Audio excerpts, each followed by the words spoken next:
Welcome back to the 2 Minute Warning. Today I'm taking a look at the Carolina Panthers, but more specifically Sam Darnold, and I'm going to go over whether or not he will have a breakout year in 2021. But before doing that topic, question for those of you viewing, comment down below, where do you rank the Panthers' defense heading into 2021? I want to hear your answers, and you don't got to give it to me, they're 8 or 7 or 9. Just tell me, they're top 8, top 10, top 12, top 15, wherever you got them. Comment down below, and I'll give my answer. Again, getting straight into it though, looking at the Panthers and Sam Darnold, I want to make it clear, I'm defining breakout year as his career best.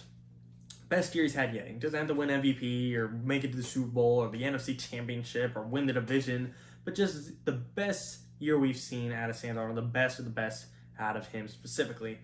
Going off his best year that I think we've seen out of him wasn't last year, wasn't his rookie year. I think it was his sophomore year in year 2. He went 7-6. I'm not sure many people know that he actually had a year where he went above 500. He had 3,000 passing yards, 19 touchdowns, 13 interceptions, not a great ratio, but talking about Sam Darnold here, and a 61.9 completion percentage. Again, nothing amazing, but that's why we're talking about him having his best year yet, because it's going to be easy to top. Personally, I would be shocked, literally shocked, if Sam Darnold does not have his best year yet. He's got a better O-line, nothing fantastic, but better. A much improved run game. He's going from Frank Gore, who might not have a job anymore, to arguably the best running back in the league, and Christian McCaffrey. You can't get much better of an upgrade than that in the backfield. And Chuba Hubbard, a rookie, he's actually got some pretty high expectations as well. Head coach Matt Rule is kind of unproven still, but if he's good enough to keep his job, he's already an upgrade over Adam Gase, and a lot of people are in love with Joe Brady and his offensive schemes. Receiving core, he's back with familiar Robbie Anderson, a receiver who he had his best year with, in my opinion. DJ Moore's on the come up, Terrace Marshall Jr. is on the come up. Tight ends, Dan Arnold, Ian Thomas, nothing amazing, but they're guys that know how to catch the football. They could get the job done. So the offense, to the nth degree, is set up for Sam Darnold to play his best yet. No disrespect to Rashad Perriman or Jamison Crowder, but just in a wrecked O-line, wrecked backfield, a receiving core that's nothing amazing, all put together by a coach that can't organize a team for his life. What did we expect out of Sam Darnold? Patrick Mahomes would have struggled with that team. So I do think we should give him a break, and I do think we'll see him break out. Again, no MVP candidate, but can he be in the conversation to win comeback player of the year? Can he be in the hunt of the playoffs? I would think so, and I do believe in this defense. You might be wondering, why am I talking about the defense? Well, the defense is going to help control the pace of the game. They're going to help control the clock. Just hope, on the Jets, Sam Darnold was down at least 2 scores every game. So every time he was on offense, he was in a hurry up score situation, a 2-minute drill almost pretty much every drive, and put him in sticky situations, just score as fast as possible, throw the ball as far as he can, and hope for the best. But now if he's in a situation with the Panthers defense that can help control the pace of the game, and they can play to their strong suits and play to their designed schemes and ideal play calls, and they could play to their advantage and ideal positions, I think Sam Darnold can benefit from this team all around and have a breakout year. Looking at the defense, it's an extreme upgrade. I do like what the Jets are doing now. I like Carl Lawson. I like Quentin Williams. But still, now he's got Brian Burns, who's, I'm not sure he's a super underrated pass rusher, but he's up and coming for sure. And he might become underrated very soon. If that guy has double-digit plus sacks and people still aren't talking about him, then he's going to become underrated. But still, he's up and coming. I like that they got Hassan Reddick to help him out. Hassan Reddick had 5 sacks in a single game last year. And the Cat's got talent. Denzel Perryman came in, Shaq Thompson, big man Derek Brown, AJ Boye was brought in to help out the younger guys, Jeremy Chin, Jaycee Horn, Dante Jackson. I like this Panthers defense a lot. Just overall, I think they're going to probably finish as a top 10 defense. There's kind of my spoiler alert for my question asked in the beginning. But if they could get it under the system, they will be good. The only thing holding them back is kind of their youth, their inexperience. Could be some growing pains, just not a lot of these guys having that many reps in the NFL, or even the older guys. Hassan Reddick, Denzel Perryman, not really old, but compared to some of these younger cats, they're still not familiar with the team. They haven't played with the Panthers, so will be some growing pains and some time that chemistry is needed to be built and bonded. But I'd like him to help out Sam Darnold on the offense very soon again. And I'm not saying Sam Darnold is going to destroy these numbers and put up 5,000 yards again, win MVP, 50 touchdowns. But can he go from 3,000 yards in 13 games to now 17 games with better weapons, better schemes, to 4,000 plus yards? I'd be very confident. I'm not going to bet on anything, but I would be very confident. Can he go from 19 touchdowns to pushing 30? Yes. Can he cut his 13 interceptions down to, I feel like if he gets 30 touchdowns. He could stay right at 13 interceptions in 17 games.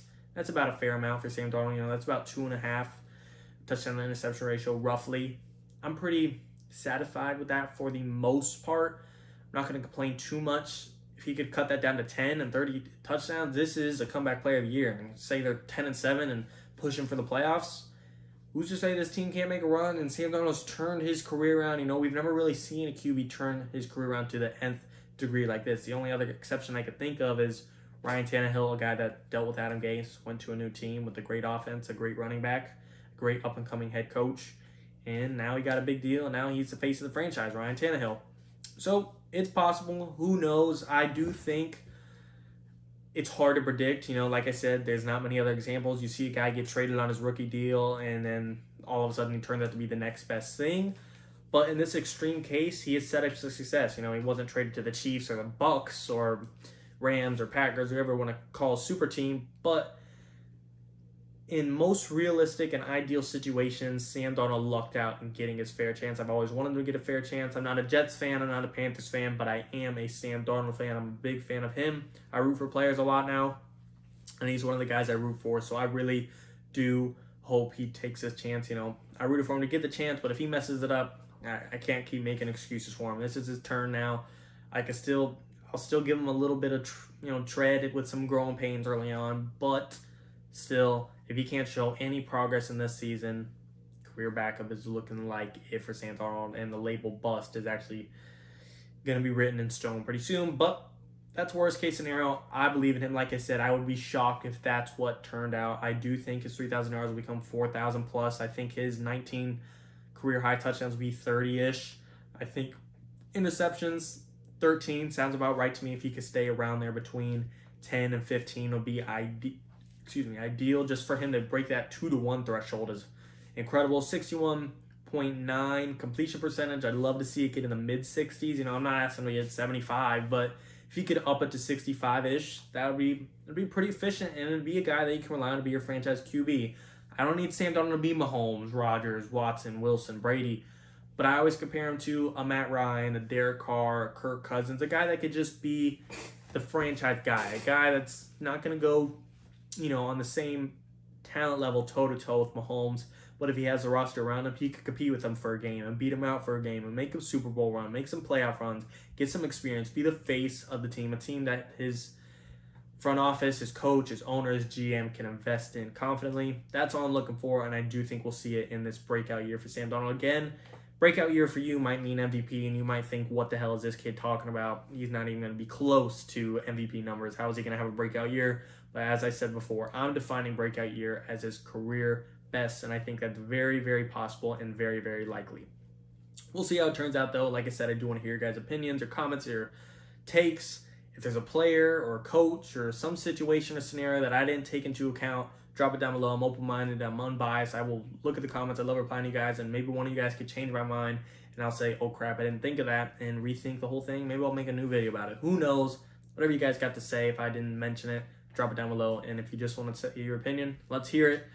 And refer back to the video, where do you think the Panthers defense ranks? As of today, it would be hard for me to say top 10 because that's kind of what the video is around, but I do think they'll finish top 10. Entering in, I'd say top 15 just because of the new players. It's hard to say they're top 10 today just because I don't know what is Jaycee Horn going to be. How's Hassan Reddick going to be in the new defense? Denzel Perryman, will Jeremy Chin step up like he's expected to? Yada, yada, yada, yada. There's just a lot of question marks for me to confidently say they're top 10 today. In no order, you got some great defense in the Steelers, Rams, Bucks, Broncos, Ravens, Dolphins, Patriots, Vikings, Bears, Browns. I'm sure there's a bunch more I left off that I'm not even thinking of. Washington, that's a great one. Giants, that's 12 defenses right there. I'm not saying it's better than the Panthers, but 10 of those could be more proven today. But again, I think they'll end up top 10. But today, I'd say top 15 just to the youth and inexperience and lack of chemistry factor. As always, of course, guys, thank you for watching. 2-minute warning.